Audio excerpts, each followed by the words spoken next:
It is the weekly edition of The Final Word with me and him.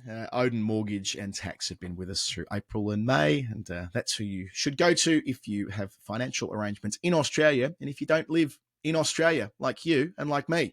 For tax, often it can be a tricky bit of train. $300 for the consultation on that front to make sure that you don't stuff anything up.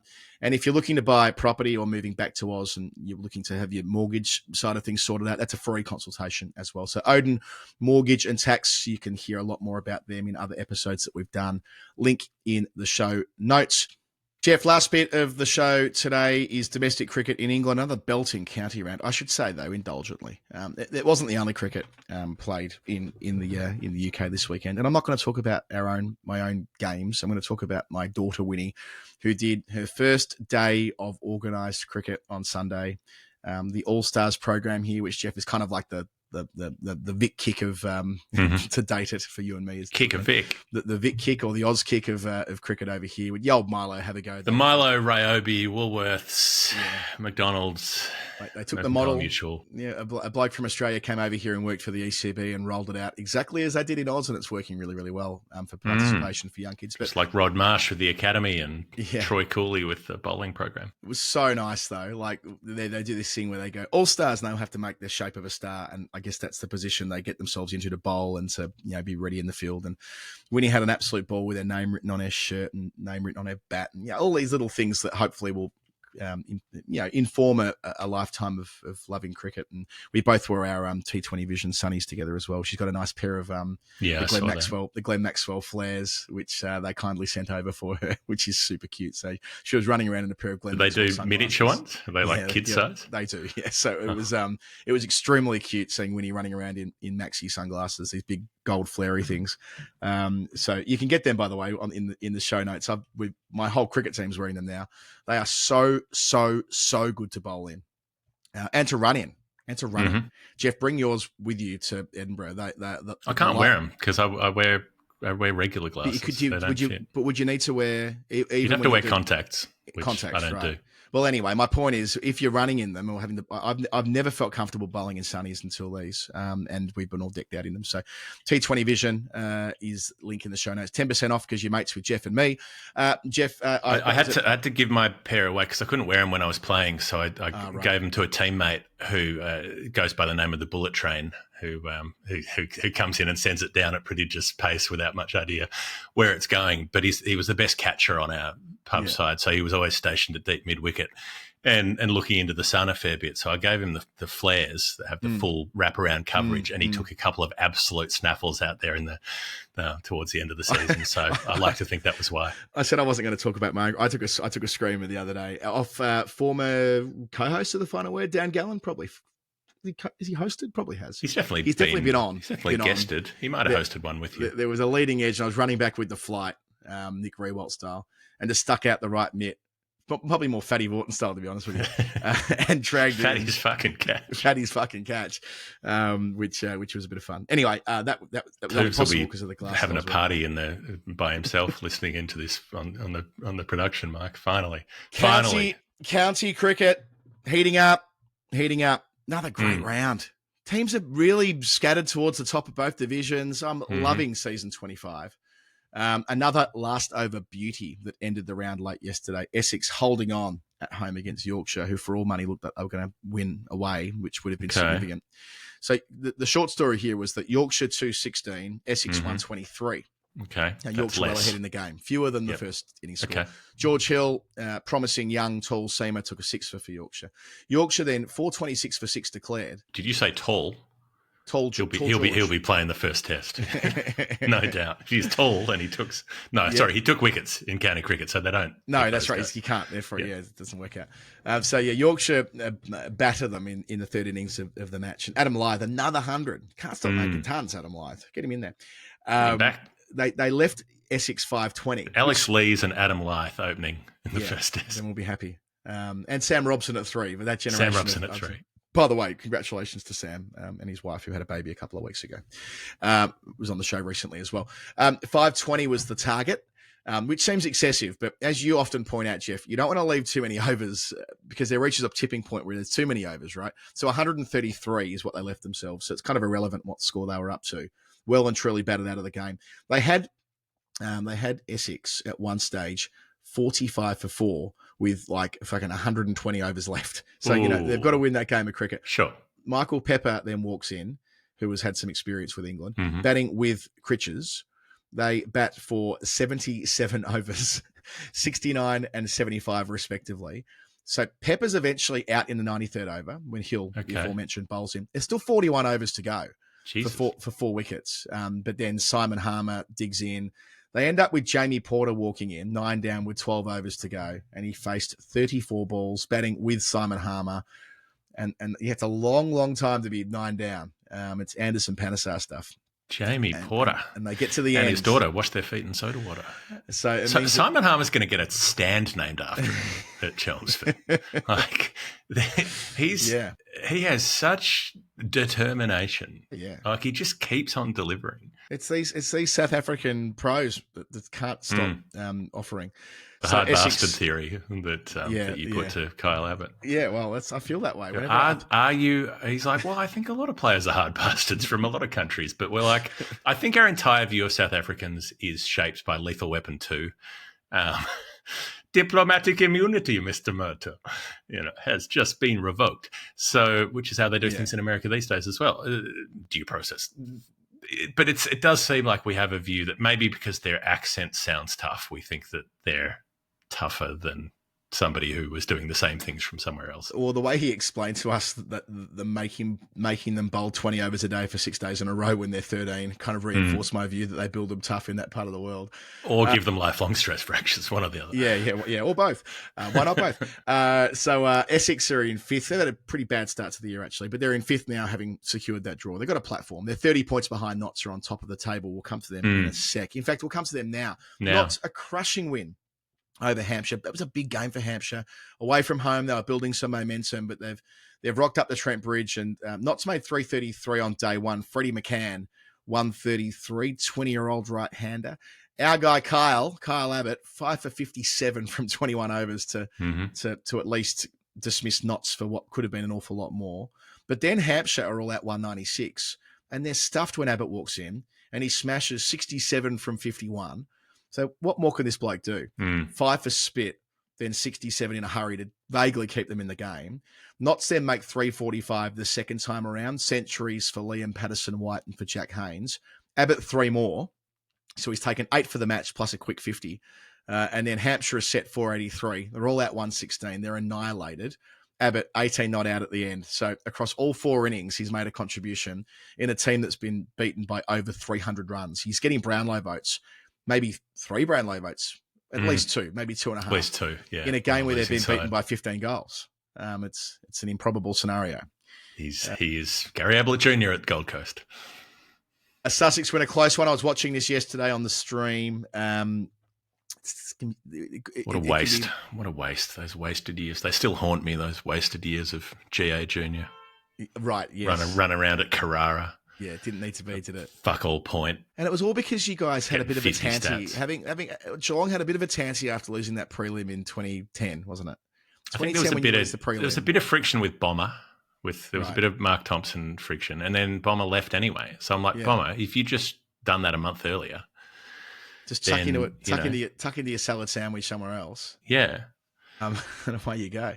Yeah, just go hang out at the Port Melbourne townhouse and get the party started a month earlier. Then it might have kept a generationally best player for 7 more seasons. Some pretty fucking niche shit from you and me there. Yep. Right. In the club apartment in Geelong. Sussex. But you know what I worked out? Just while we're on the tangent, that I think since 1995, Geelong have had as many coaches as there have been popes. 4. 4. Yeah, 4. Yeah.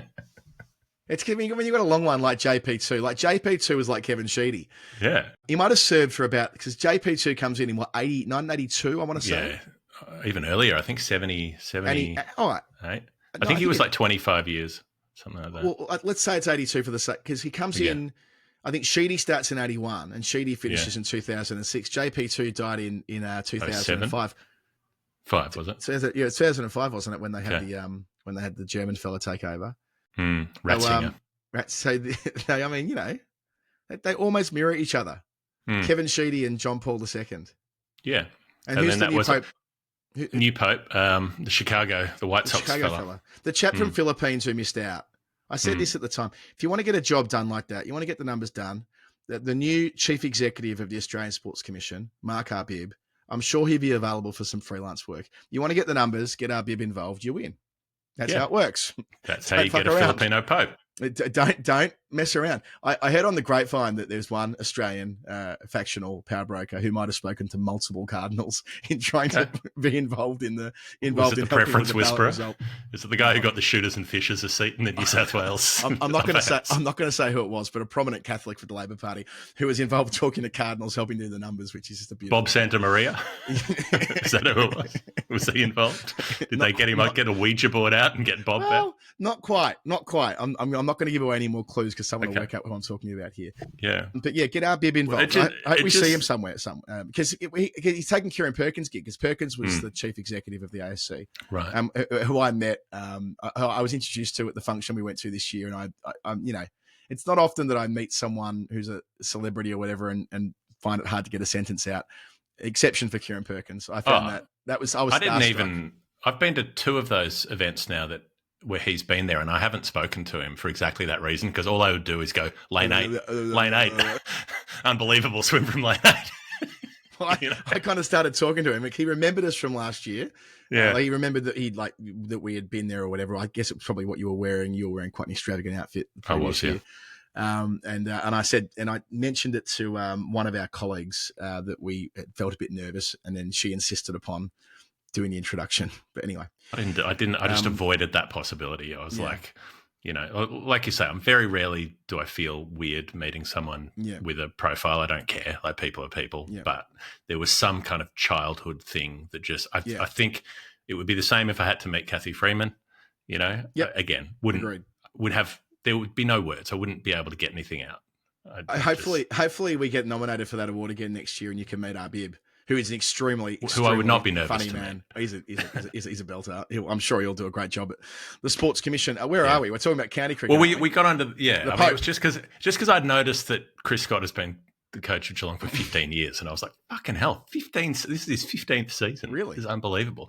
And then Bomber was 11 seasons before that, I think, and then Gary Ayres was 6 or 5 or 6. You go back to Blighty before that. Oh, so even before the new Pope came in, it was still, even before, when Francis was still alive, it was still like Geelong coaches and popes were neck and neck, and now the popes are in the lead. So that's stability at a football club. When you've had fewer coaches and there have been popes, does that mean basically my entire conscious adult life, there have been 3 Geelong coaches. Who's the next Geelong coach? They might. I suppose Geelong not going to come up for 10 more years. Once again, Geelong are going to make the prelim. Although I have to say, I was listening to the end of the GWS game on the radio the other day, which Adam White, what a great bit of commentary from him on SEN, called the backside out of that. Just exactly what you want. Someone who understands a great game of footy deserves a huge 5th gear bit of commentary, and Whitey achieved that and some. But I belted out big sound like it was the 2019 grand final week. I was absolutely going for it. Winnie was downstairs like, what was going on up there? I'm like, don't worry, love. It'll make sense one day. Geelong have lost a close one. But you can't be mad when you hear that song. No. That's all I'll say. No. So Hampshire lost. County cricket. Sussex won that close one against Worcester, who are gallant down at Hove. Sussex 284. Jack Carson 102, batting down the list. He's one of these spinners who can't really get a look in because of Shah Bashir. Maybe one day. He's actually eligible to play for Ireland as well. So you might consider that one day. I think he might have played age group cricket at Ireland. He was certainly brought up over there. Worcester 180. Finn Hudson Prentice, who was formerly of that parish, took a fifer against his old club. Then Sussex 256. Worcester was set 361. Jake Libby absolutely goes for it, made 167. He was 8th out. Do people call him Scooter? Scooter, yeah. That would be a bit much. That would be quite good though. He grew up in. He played for Caddick's Club as a kid, I think. Libby. He was a bit of a journeyman before he made his first class debut Maybe it was for Worcester. No, for Northants it was, for Northants. He's a bit of a journeyman. But anyway, he does so nicely at Worcester. He was the 8th out at 286. They're chasing that if he bats all the way through. Not to be. Final session, 50 to get. Ollie Robb goes bang, bang. Sussex get the points. They're currently 3rd on the table behind Notts, so I neglected to mention, 12 points on top. Ahead of Warwickshire, who had a heavy scoring draw against Surrey, another team that have driven Surrey into the dirt, batting first away from home this year. 3rd time it's happened. So Warwickshire, 665 for 5 declared. Ouch. Yuck. Tom Latham on debut for Warwickshire, 184. Ed Barnard made a big 100 as well. And then Zen Malik, 105 not out. Another product of the South Asian Cricket Academy. Second game, got a contract at 26. He's played for all the minor counties, all the second teams. SACA comes in, gets a professional contract. What do you know? Second game century. So nice. Tom Brown and his team, like, I know Tom's been on the pod before and told us that his job is to make the Saka obsolete, which is always a nice objective for an organisation. Well, it will be if players like Zen Malik keep coming through. But yeah, Surrey didn't pick down Worrell. I think that was niggle related. He's missed out a couple of times on flatties this year. And Curtis Patterson wasn't picked. Like, they brought him into the squad for 3 games. And he didn't use him. No. So Cam Steele played as the extra spinner. It's probably that they thought it'd be unfair because he's too good. So it would be unfair on your opposition to pick a player who was definitely going to make a triple. Yeah. Well, they're batting on his comeback trail. And look, Surrey's batting was fine. They made 504. Folks got another big 100, 174 not out. So a replica of the first round where they got runs and still had to follow on, but they didn't have enough time to bowl them out a second time. They were 15 for none when they shook hands. So Surrey are 4th, which is interesting. This week, Surrey are hosting Yorkshire. Big game. Yorkshire, just above relegation zone, and Surrey need to make the most of playing at home. Somerset, who are second last, are hosting Sussex, who are 3rd. Durham, who are mid-table, are hosting Notts, who are on top. Warwickshire, who are 2nd, are hosting Hampshire, who are now mid-table as well. And Worcester, who are down the bottom on 21 points. We've got Essex, who are in 5th spot. So a full round of action coming up in the top flight, which we are very much looking forward to. Top flight football. And what about Division 2? Let's cross to Division 2. Big win for Northants. Darren Lehman's first win of the Lehman regime. They've got to win. Lots of draws in Division 2, as it tends to be, but and a big, good, strong, solid win, which required a bit of a twist. So they had Lancashire at Wantage Road. They were all at 238 Northants. Most of those runs came in the lower order, which was a theme of the match. Lewis McManus, the keeper, 53. Then Lancs took a first innings lead, 276. Marcus Harris, his second innings after talking to us on the final word, his second 100. He's unlucky not to be in that. Hundreds. He's unlucky not to be in that World Test Championship squad but I suppose you don't need a spare opener, do you? But in that post-Khawaja world, they've got Constas. He's a spare opener. It's a fair point. I guess my point is post-Khawaja, Harris is making a stronger and stronger case to be the senior left-hander. So we'll keep an eye on. I hope they're talking to him. I hope they're at least in communication to say, keep doing what you're doing. Keep smashing. And you have not been forgotten. Then Northants from behind the game, 273, but it's only possible because Ben Sanderson coming in at, was it 9 or 10? He hit 65 from 28 balls to completely change the game. So instead of chasing... Big Jim areas. Jim Smith. Big Jim. Yeah, it is. Instead of chasing like 180, instead they're chasing 236 Lancashire. And they're rolled. They are rolled cheaply. Northants win by 70. Calvin Harrison 4. Liam Guthrie 4 Calvin as Harris. Well. Yeah, bowling for... Yeah. Unexpected. Drop some bangers. Yeah, unexpected. He was on the decks afterwards with Darren Lehman dancing around the dressing room. Calvin Harris at 10, David Guetta at 11. Yeah. Brett Guerra is also there. Unusual. Lancashire at bottom of the country. Doesn't help there's no Jimmy, but that's not for nothing that there are 5 teams in the 50s for points. So they're only 7 behind 4th, but they're on 50 points, Lancashire, which is which stands out given they're one of the 100 counties and they're a traditionally, air quotes, Division 1 county. The bottom of Division 2. And the other game in Divi 2 was Glamorgan. I mentioned they made a stack of runs down at Canterbury. The best thing about being bottom of Division 2 is there's nowhere else to go. Yeah, the only way is up. Canterbury, so Kent blew their opportunity against Middlesex last week when they weren't able to defend 370 odd. Well, this time... I think it's because they don't have a tree on the ground anymore. I think if they had a tree on the ground, they'd feel better. Yes, more cancerous trees with butt juice, as you explained on Storytime last week. Yeah, if you haven't listened to Storytime, that won't make sense, but you should. It's one of the more unexpected stories we've had. It's a twist. I didn't expect to be talking about tree butt juice on Storytime, but no. Occasionally you will do that to me, Jeff. Glamorgan made 550 for 9. Ben Kellaway, 181 not out. He actually, I didn't tell the full story with him the other week when he was bowling in the final over, having contributed with bat and ball when Derby were 9 down, and he started bowling left arm in the final over. So he's one of these guys who can do it both. He can bat, he can bowl with both arms. I'm sure he can sing, he can dance, he can act. He's a triple threat. Then Kent 2-1-2, Chris Benjamin down the list 94 not out. So Glamorgan way ahead in the game. Timmy van der Gerten, the Dutch attack leader, picked up 3, as did veteran James Harris for Glamorgan. Then Kent followed on, and they were rissoled again for 176. Miaye, the only resistance. Van der Gerten 3 more. So Glamorgan have their first win of the season as well, towards the bottom of the table, but that'll feel good a couple of months in, or near enough a couple of months in, getting themselves on the board in Division 2, where Leicestershire, who had the week off, are still up the top on 95. Derbyshire had the week off as well on 74. They're Middlesex, Kent, Northants, Glamorgan, Gloucestershire and Lancashire at the bottom. This week, Gloss have got Kent. Lancs have got Derbyshire. Middlesex are hosting Leicestershire. Big game there at Lords, match of the round in Division 2, given Middlesex a third. And Leicester are on top, and Glamorgan have got Darren Lehman's blokes from Northants with them. Very good. That feels like all of the games. I think that every team that I've ever heard of has been mentioned, and we know where they sit. So I'm relieved to know that. So what? Two more rounds. Two more rounds. Maybe I can sneak a third in. I might have sneak a third in. I think that we're in that phase of the year where some rounds lots of teams play, then they have buys and that type of thing. So we're nearing the end of the stretch in any case. We had 2 games of top flight women's one-day cricket this weekend as well. So Tier 2 are off playing T20s. Tier 1 are still playing in the 50-over stuff. Hampshire are on top of the table. Just to rattle through rounds 5 and 6, the Blaze, which are Knots, weirdly, as we described a couple of weeks ago. Hate that. Every time I look at this table, honestly, every other team is a county. And then it's just Nottinghamshire. They're like, we've got the Robin Hood card for the public transport. We've got the Blaze for the... None of these things make sense. No, I don't like it. Who do we write a sternly worded letter to? It's Bush League stuff. I'm not into it. But it's not Bush League cricket. So this was an important game for England, chat. So Grace Scrivens made 120 not out for Essex.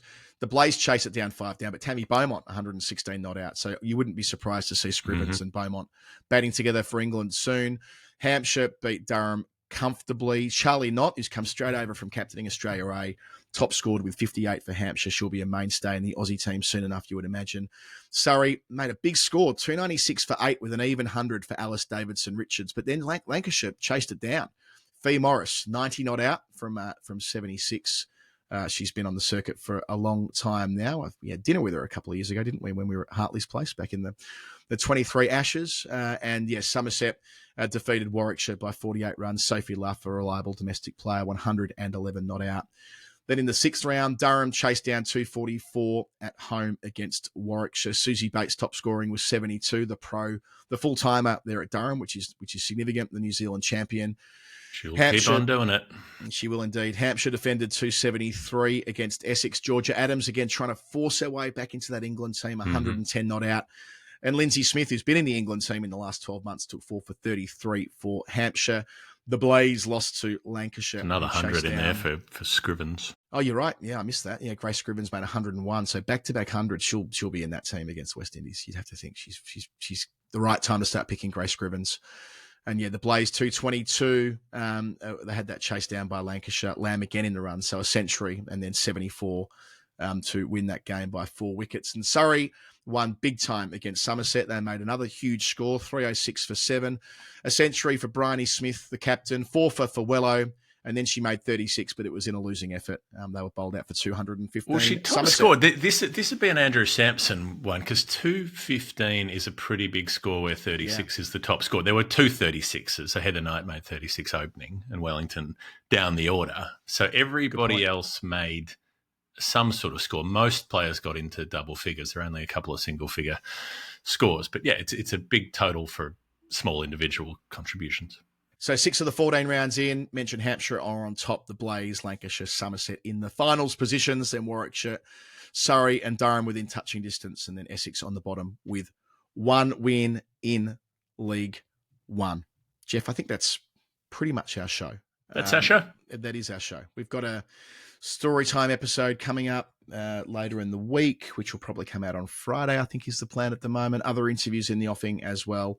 It's only possible to make as many episodes as we are making because we have our Patreon crew, patreon.com/the final word. If you're listening this far into the show and you want to get involved on the commercial side, this is perfect timing. The England-India test matches will be listened to in enormous numbers.